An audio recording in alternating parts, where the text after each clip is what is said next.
Assalamualaikum everyone! Maaga nga ako nagising kung kailan naman day off ko. Nasanay na siguro talaga ang katawan kong gumising ng maaga. May meeting nga kami ngayong umaga pero nung na-check ko ang panahon, napaka-gloomy. Sarap matulog ate ko. Nakita ko nga mga bata dito. Nyang nyang nyang. Kaya napagtanto ko na magre-ready na ako sa meeting. Ay, mamaya na lang pala, matulog na lang tayo ulit. Ate, kung nakita niyo lang yung labas, napaka-gloomy, ang sarap matulog ulit.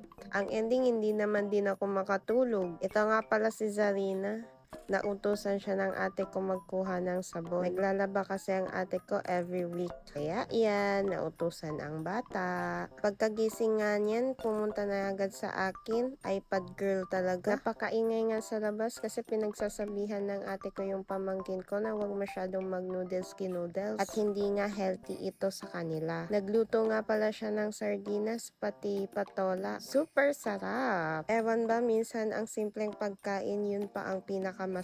Masyado na akong napupurga sa manok. Grabe, parang feeling ko magkukurakot na ako. So hapon na nga nito at pupunta na ako sa meeting. Pero bago ako pumunta sa meeting, magme-merienda muna ako. Tinuloy na nga lutuin ni ate ang shawarma. Kaya di ako papayag na hindi ako makakakain nito. The best pa rin talaga pag homemade. Hindi ko alam kung anong tawag sa wrap na yan, pero bigay yan ni ate Love Love. Thank you ate Love Love. Dala niya ate yan galing Saudi. I'm so excited na talaga kumain nito. Isa sa mga gusto ko sa shawarma, yung hindi sweet yung wrap niya. Talagang hindi talaga ako mahilig sa mga pagkaing sweets. Kaya mga gusto kong shawarmahan yung Early Birds, La Vivienda. Tingnan nyo naman yan pag sa bahay ginawa talaga. So paalis na nga ako at huwag niyong pansinin ang basurahan na nasa labas. Kasi mga ganitong time sila kumukuha ng mga basurahan dito sa amin. At nag-book na lang nga ako ng Maxim papunta sa doctors kasi nga 1:45 na ako umalis. Napasarap ang kain ko. Kumain pa ako ng kanin.